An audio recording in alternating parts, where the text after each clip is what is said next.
Hi, we are live outside of the campaign office of Prime Minister Mark Carney, where we have just delivered a letter asking that Mr. Carney direct Immigration and Global Affairs Canada to immediately ensure that a number of names are on the evacuation list to come out of Gaza as soon as possible. This is the other family who are not currently here today.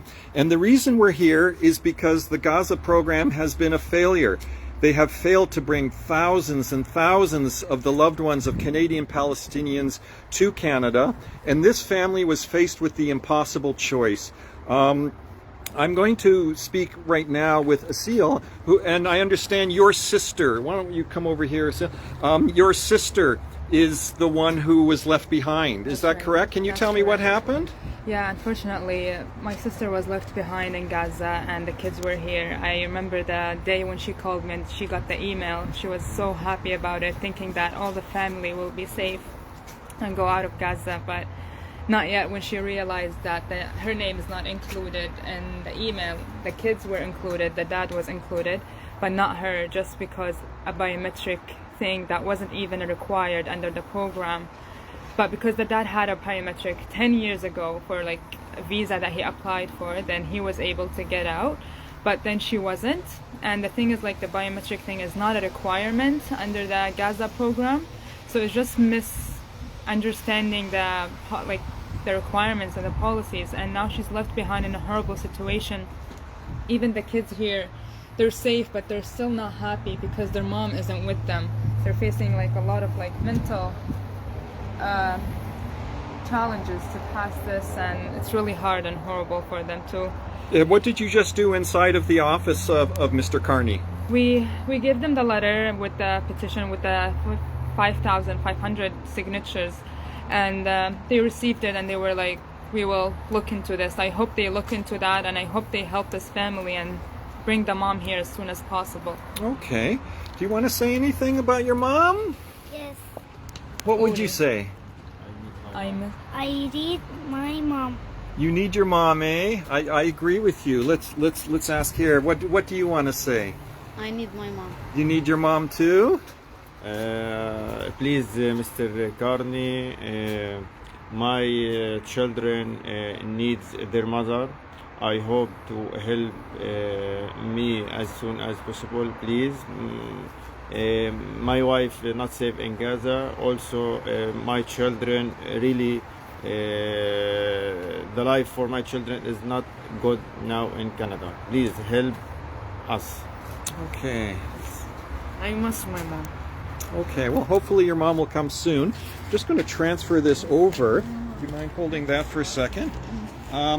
Now, I'm also holding a sign of another family who are in Western Canada, Nariman, Abdalrahman, and her 3 older children were left behind, and her husband and the 3 younger children were allowed to come to Canada for the same silly, stupid, heartless, bureaucratic reason of not having biometrics.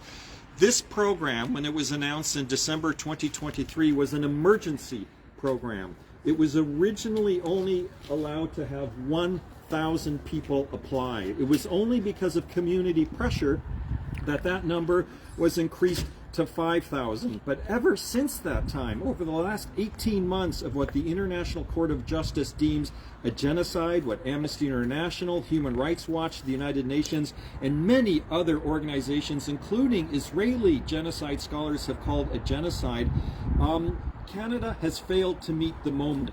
Fewer than 1,000 individuals connected to Canada have been able to get out of Gaza, and most of those on their own dime. There are currently over 700 individuals from Gaza who are still stuck in Egypt, many of them for almost 14 or 15 months.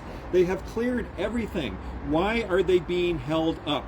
We have the cases of over 200 individuals, 200 1,500 who have urgent medical emergencies. Canada has failed to evacuate them at the same time that other countries have been able to.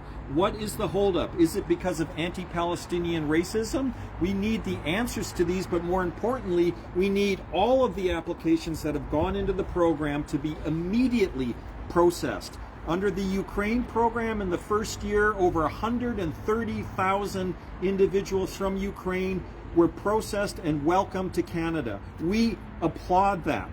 They processed 1,400 applications a day. In the Gaza program, it has been 2 applications a day, and even then, individuals who have been approved have only been stuck in Egypt. It's time to fix this program. It's time to reunite these families. It's time for Joury and for Abdalrahman and Zahed to get their mom to Canada immediately, as well as for this family to be reunited. So please, when you are voting, vote Palestine.ca. But in addition, keep in mind that we have to end this none is too many Palestinian refugee policy, reunite these families immediately. Yesterday, Mark Carney said that it is wrong to use food as a weapon of war. The Israeli regime has blocked food, medicine, and water from going into Gaza for the past 2 months. That's where these kids' mother is right now. They deserve to have their mother here. Thanks for watching. Thank you. Okay.